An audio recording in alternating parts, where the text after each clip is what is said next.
Hello. Obviously,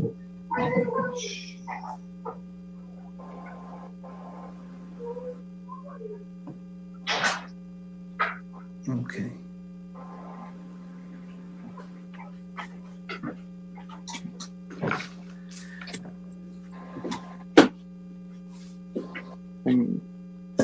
Could be having some technical difficulties. There we go. obviously, Hello? they can hear Me. us. Can you hear us? Yes. Yes. Okay, okay. So, what do you want me to do? This is the first time I don't know what to do. Well, this is your application, so you're just sort of just letting them know what your plans are and why you're requesting it.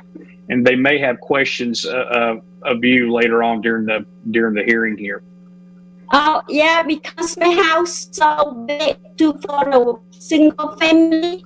So this is student. I don't know what to say. Hello, basketball team. Basketball team here. They can hear us. Okay, keep talking. Hello, Yes, we can hear you, ma'am. I can hear you. I can hear you. No, they're asking you to talk, ma'am. Okay. Okay, keep talking. Why don't you say something? I don't know what to say. You're fine. You're fine. Basketball team player. Okay. Okay. I'm going to ask if there's anybody else that would like to make a statement in this public hearing. We can hear you well. Computer's not loud enough. Okay. I was just asking if there was anyone else that wanted to make a statement for this public hearing, and nobody spoke up, so I'm going to go ahead and close the public hearing. And now I would entertain a motion.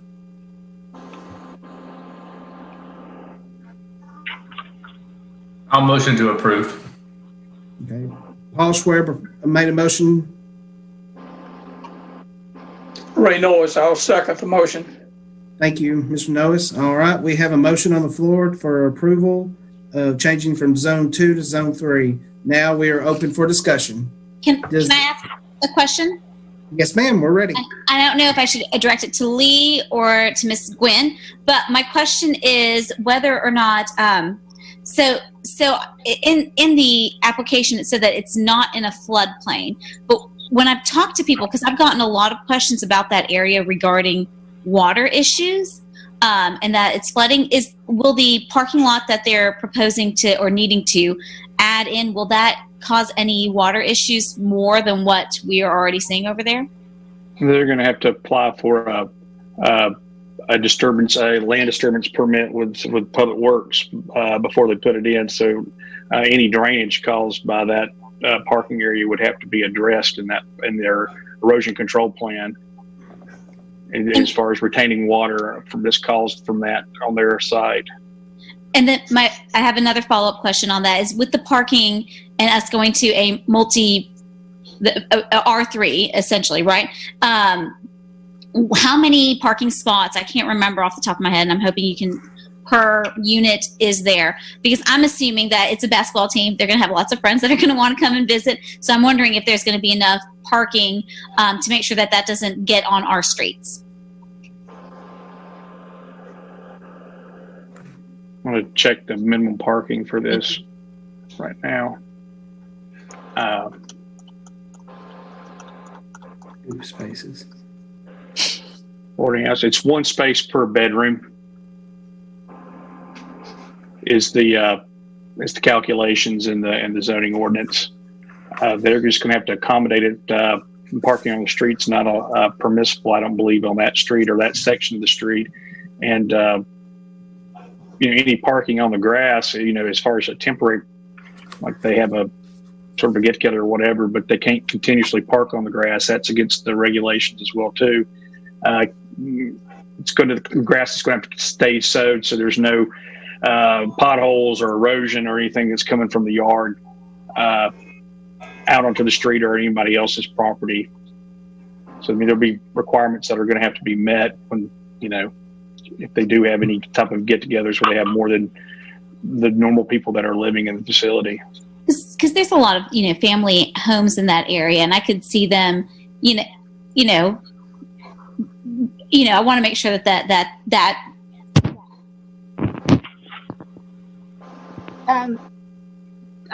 Can I jump in with a question here? Sure. Okay, so we're not approving the use, correct? We're just approving the rezoning from an R2 to an R3. So essentially, if it becomes high density residential, if one day somebody wanted to turn that into apartments or adapt it for another use, then they would have to they would have to redo the parking as well, correct? Well, we're just giving a recommendation on the rezoning. Zoning. We're not talking about the use, right? Just the zoning, correct? Well, yeah, the purpose, the reason why the use came up was that was the reason why they wanted the rezoning.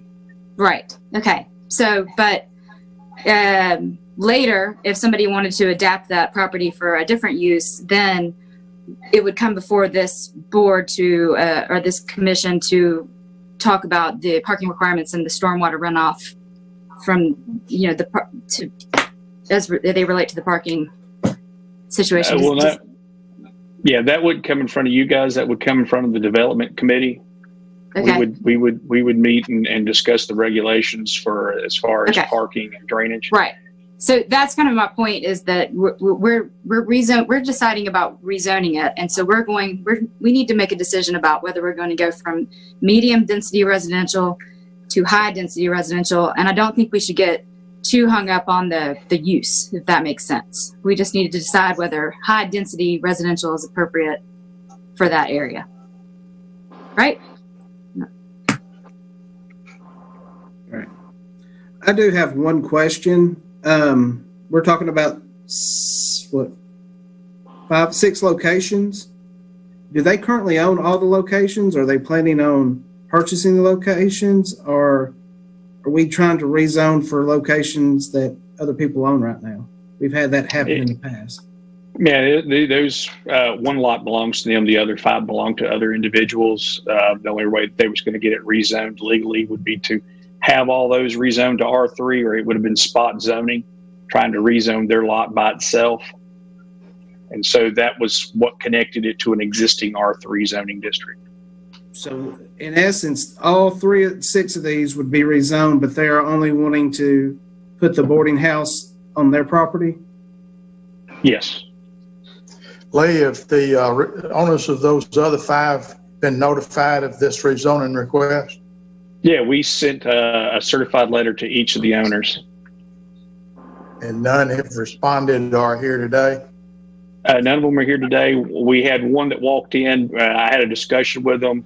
They kind of knew the background of the property, so they didn't really have an issue with it.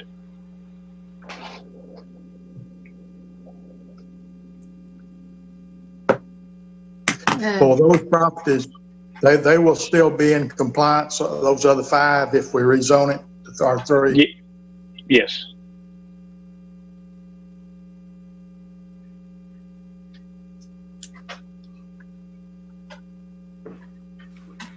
Okay. Any other questions or comments? So does that mean if those other properties, if they're being rezoned, then they can easily switch over to a multifamily unit as well, correct? Well, they would be able to switch over to a congregate living type of facility like the applicants are requesting. But I'm sorry, but we're talking about rezoning for R3, which includes multiple different types of uses besides just a congregate boarding house. I mean, that's any high density residential. So again, I don't think just talking about allowing them, we're not rezoning them for a boarding house, we're rezoning them to R3, correct? That was the application, yes. Okay. So technically, any of these other lots that we're now going to rezone, they could put in high density residential there as well. And they're not here, so we don't know what they plan to do. We just know that they don't have an argument against the congregate or the boarding house. or the rezoning. Right? Are that right? I have not received any, just beyond the visit from the owners of 507 East Lincoln. I haven't received any comments or opposition. Right. I'm sorry. I hope that doesn't sound like I'm being difficult. It's just that I just think we need to remember that we're talking about rezoning. We're not rezoning it for a boarding house. We're rezoning it again from R2 to R3. And it's not just this lot, it's multiple properties, so that it would not be spot zoning. So we have created a workaround for spot zoning. Is that basically what we're saying? They asked for it to be zoned, or asked how they would be able to accommodate a congregate living facility. And my advice to them was this was really the only way that could be done legally, as far as being able to accomplish what they wanted to accomplish. It still falls within several sections of our land development plan, or our comprehensive development plan, as far as creating different types of housing and offering housing, different types and styles of housing within the community. Oh, absolutely. I have absolutely no opposition to having options for housing. In fact, I support that. My only issue is that we're rezoning a block of contiguous lots to high density residential, and I don't have any way of knowing what the others intend to do. So with that, they essentially asked for a workaround, and we gave them one. They asked for a workaround for spot zoning, and so we said, just rezone this block, but the other property owners aren't here, so I don't really know who they are or what they might intend to do, because I'm not trying to be difficult. I'm just Shelley, they were given notice. So, I mean, they were given notice, and I mean, you have to post something there as well. Am I correct, Lee, on the property? Yeah, we posted a sign on the property as well. And they were mailed. We make sure everybody gets mailed. So they were given notice. But we also mailed all the contiguous property owners as well, too, with notices as well. So, I mean, it wasn't just the ones that got certified mail was the actual owners, but everybody got notice of it within 100 feet of this house, or the rezoning of all the lots. So, okay. So the whole area was notified. Again, I'm in total support for options for housing. There's a lot of historic properties and excellent housing stock in that neighborhood. That's a very residential neighborhood. I don't have a problem with their intended use. It's just that if someone now wanted to come in and raise one of those historic homes and put in a multifamily property, they could. And so I just want to make sure that we're making an informed decision. Which I will argue that using the outdated zoning map that we have, using that to inform any of our decisions is somewhat of an informed decision based on the fact that it's very outdated. So, but that's all I have to say on that. I think I've made my points. Is anybody else have any? Oh, I'm sorry. Is this in the historic district, or is there a historic district there? There is no historic district, and there is no historic zoning overlay. We have a historic zoning ordinance, but no overlay. Okay. I just let me make one comment about this providing housing for students at Mott Lowe. Tullahoma is in dire need of student housing, not just for Mott Lowe, but for the University of Tennessee Space Institute. Students there are constantly looking for housing. So perhaps this is a start of accommodating that population with this. I agree that we're talking strictly about the rezoning ordinance right now, but this could be a start for furnishing something that's sorely needed in our community. Are they going to be using I don't know if this is a question, because we're approving the zoning change, not the use, but will the existing structures be what are being used to house these, or is it going to be a new build? No, they're just retrofitting the building. It's not really doing anything to it. They're just renting out the rooms to the students, and then of course they have common areas like the den and the kitchen that they all use. But the house is going to. I don't believe they have any changing the home or the structural look or of interior exterior of the home. I mean, they're right here. You could ask them, but I mean, I don't believe that was their goal. It was just allow the students to live there. Not that anybody asked for a history lesson, but I will point out just so that you guys don't think I'm being disagreeable, that that whole area actually was identified by the Historic Society as being the college district because it's the site of the original College of Middle Tennessee before they moved it to MTSU to Murfreesboro. So maybe it's a great spot for for student housing. Right. It already has the name. So. All right. Any other questions? All right. With that, I will call the question. And we have a motion on the floor, and it is moved to approve the recommendation to the Board of Mayor and Alderman from changing the zoning to R2 to R3. I will individually call your name, and we will go from there. Paul Schwer. Aye. Ray Noes. Here. Yes. Yes. Bill? Yes. Yes. Okay. Rupa Blackwell. No. Shelley Smith. No. And I'm with the final vote. I will move to approve.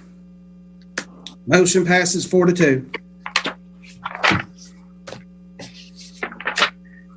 All right.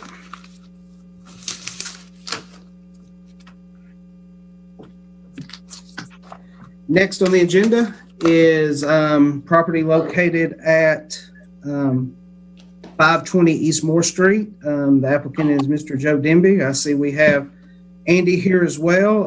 Lee, can you fill us in before we open up a public hearing? Okay, it's right now the lot is vacant. It's a little over an acre. It's 520 East Moore Street.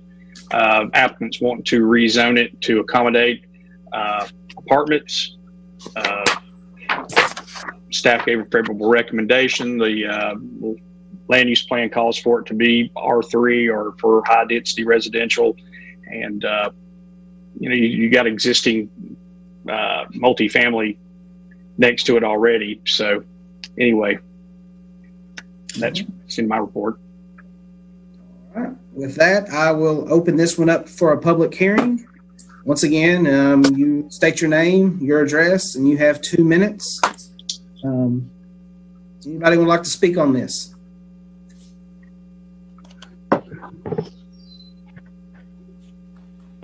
I would.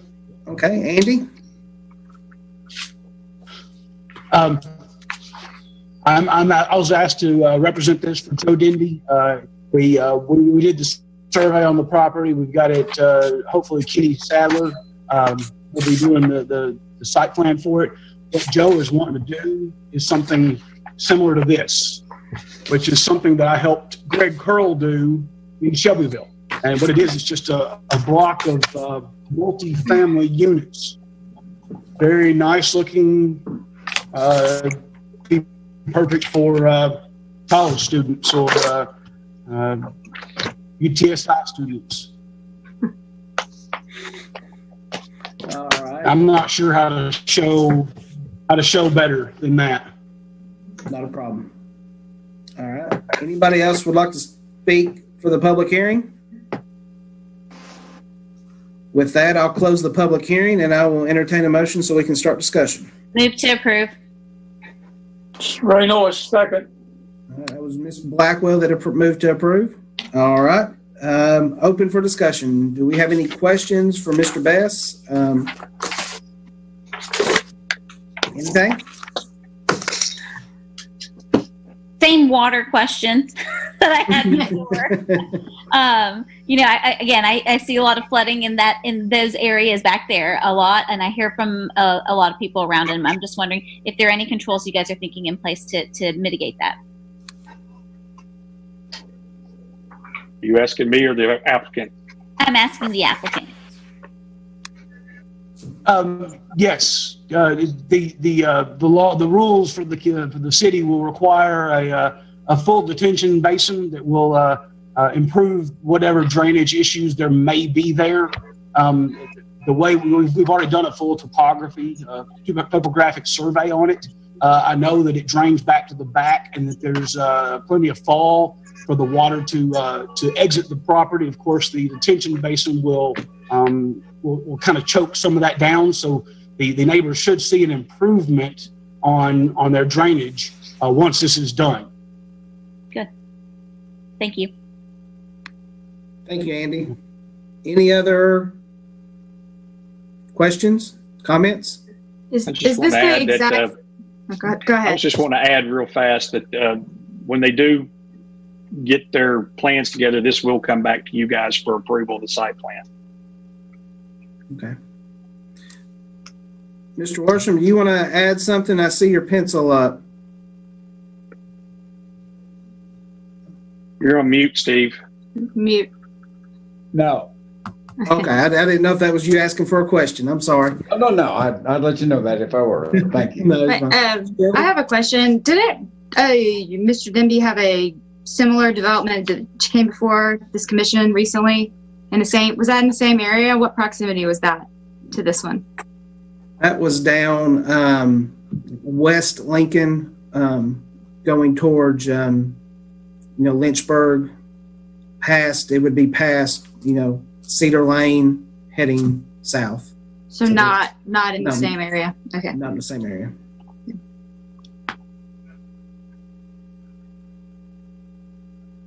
All right. Well, if we don't have any other questions, I will call it and we will have our vote. Paul Schwer. Approve. Aye. Approve. That's fine. Just say approve. Mr. Noes. Aye. Mr. Coleman. Yes. All right. Ms. Blackwell. Yes. And Ms. Smith. Yes. And I will approve as well. So, all right, motion passes. All right, now we get to have another zoning amendment or zoning request. So we move that unfavorable mention. All right, so this one is for Tennessee Vascular and Thoracic Surgery and Associates. It's located at 315 Northwest Atlantic Street, Tullahoma. From a warehouse district I-1 to a general commercial C2. 3 properties located, 1801, 1807, and 1821. Lee, what do you got for us? The applicant, they've moved the applicant is actually Tennessee, let me get up to the here.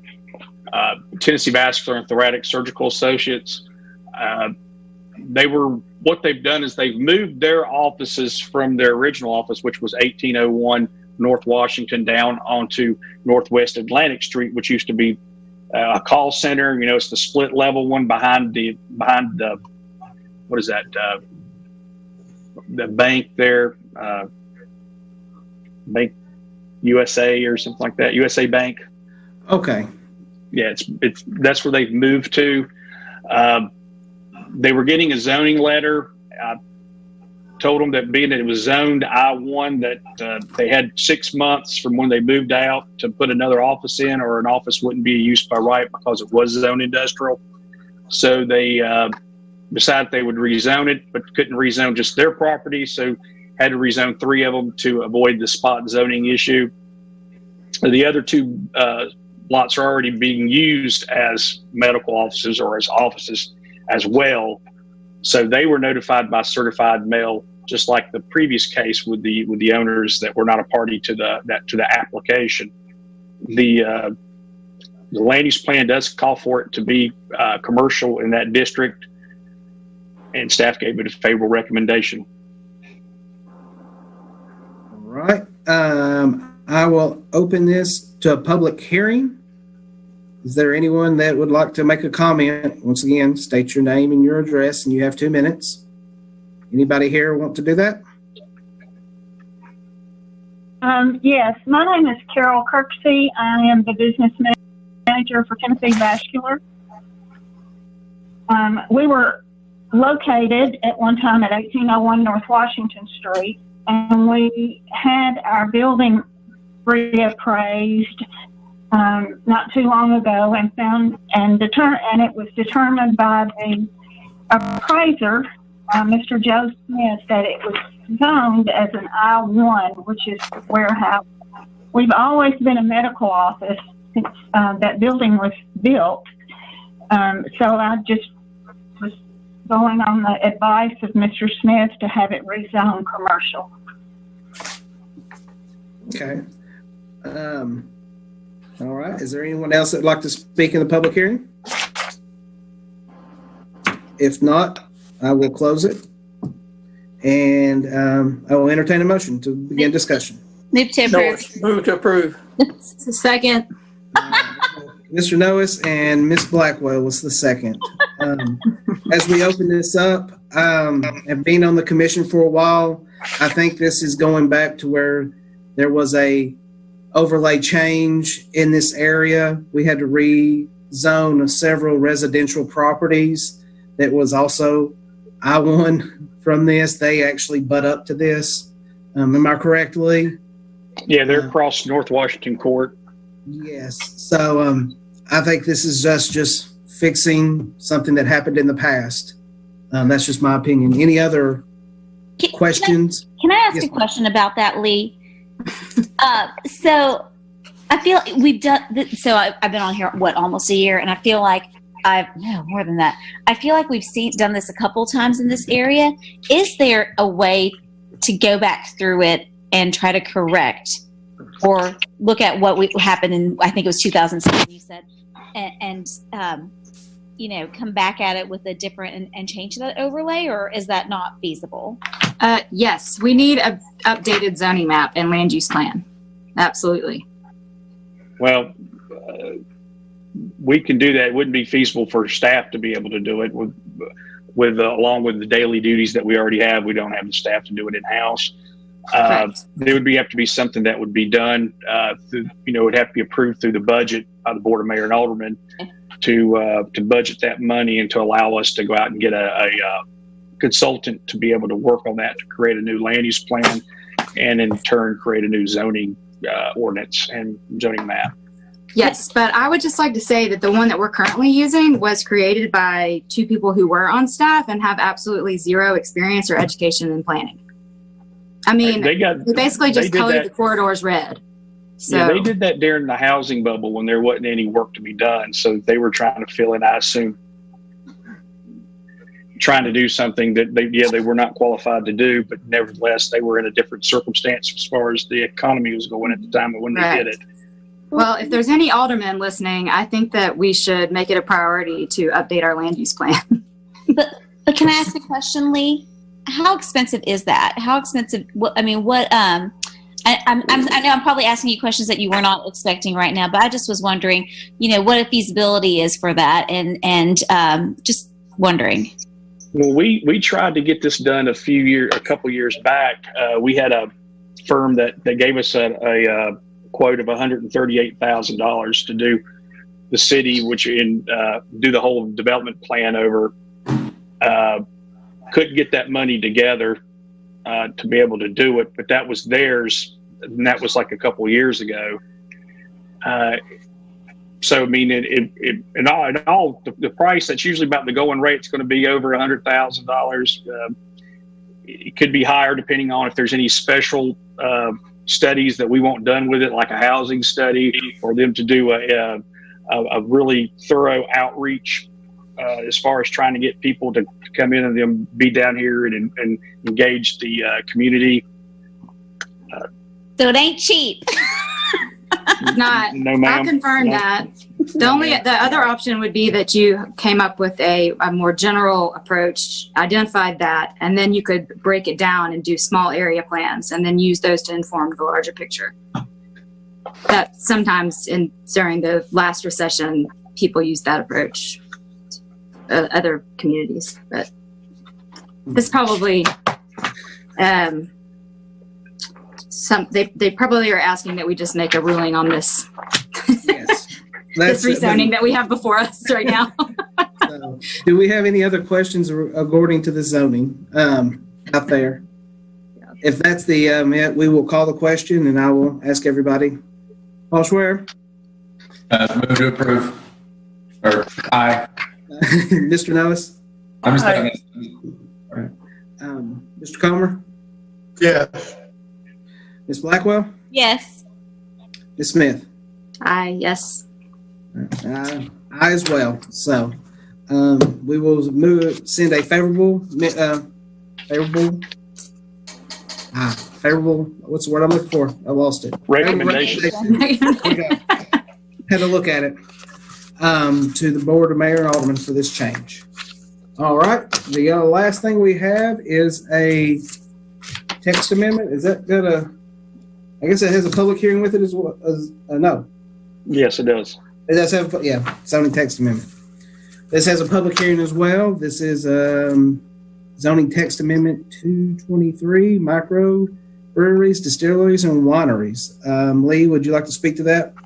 Yeah, I did a study on this, looked at a lot of different communities. If you've read the background summary of, districts they allow this in, the size of the operation, and of course, some development standards as far as, when there's conflict between it and any type of residential type of uses. So it encompasses three new definitions for microbreweries, microdistilleries, and then one for micro wineries. It sets a limit as far as what would be construed to fall into that category.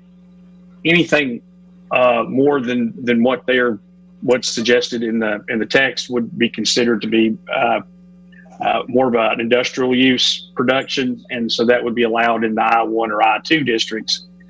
But this is something to allow these type of businesses in our commercial districts, which it's not addressed right this moment in our ordinance. All right. Open this for public hearing. Anybody would like to speak on this?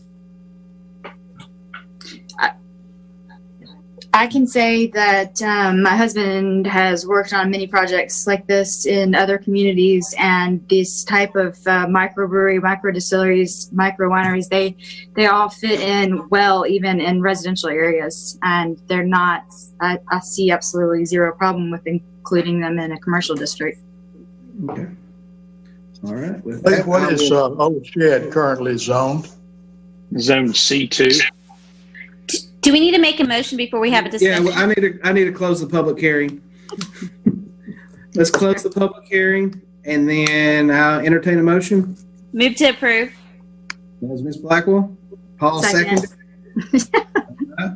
And now, where we go. Now, your answer was C2. Is that correct, Lee, for Old Shed? Yes, yeah, it's Zone C2. May I ask another question, Lee? So I read through, I saw that you are basing this based off of Seattle sizing wise. Well, it was. I looked at multiple sizes, and it seemed to be a little bit more, I guess, in my opinion, more sync. You guys might disagree and think they might need something smaller or larger. Well, and that was my question: is do you think that that's an appropriate size, and why you came up with that? And then my other question, I had two questions. I'll just put them out there to you, so then I can shut up and go on mute. The other question was, what prompted this discussion? Well, it was that there was a look at microbrewery or opening up one in the downtown area next to London's. Really had nothing in the ordinance that either even allowed it or didn't allow it. It just the Old Shed, I don't know the history behind the approval of that, but we didn't have anything that addressed these particular type of businesses. So this was to create something that would, number one, identify and describe what what it is and how, try to mitigate any type of conflict between residential properties and this type of use, but to allow it in commercial districts. Or normally, if you was to go by the stricter letter of our zoning ordinance, this wouldn't be allowed except for in industrial districts. Got it. And so the Seattle size, I mean, definitely I saw the other ones looked really big, so Seattle seemed more appropriate. They have a lot of experience doing that too. Yeah, it's fun up there. So they went through the growth. They went through the growth pains with it. So I assume that they. Are there any other are there other comparable sized cities in Tennessee that are doing this? And if so, what did that look like? Yes, absolutely. Lynchburg would be one of them. They're smaller than us. Yeah. And I can say that I've worked in multiple cities throughout South Carolina and Georgia of a similar size or smaller. And again, they fit in well even as local neighborhood pubs. And this type of business can be critical to economic development and economic recovery, which we all know needs to be at the forefront of all of our minds.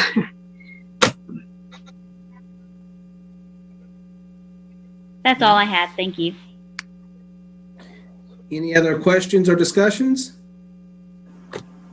And with that, I'll call the question and we'll do our vote. Mr. Schwer. Aye. Mr. Nellis. Aye. Mr. Comer. Yes. Ms. Blackwell. Yes. Ms. Smith. Aye. And I'm as aye as well, unanimous. So that is done. And any other new business to be discussed? No, Mr. Chairman. Just want to remind you that we have our next meeting on Monday, May the 18th. With that, any questions? Anything? Is it the 18th is the day that this restriction ends? Is there any plan on doing this virtual, or are we gonna do it in-house? Or is this too soon to ask that question? I think it's a little too soon to ask that question. I'll get up with the city administrator and we'll go from there. But we'll give you plenty of notice well before the meeting.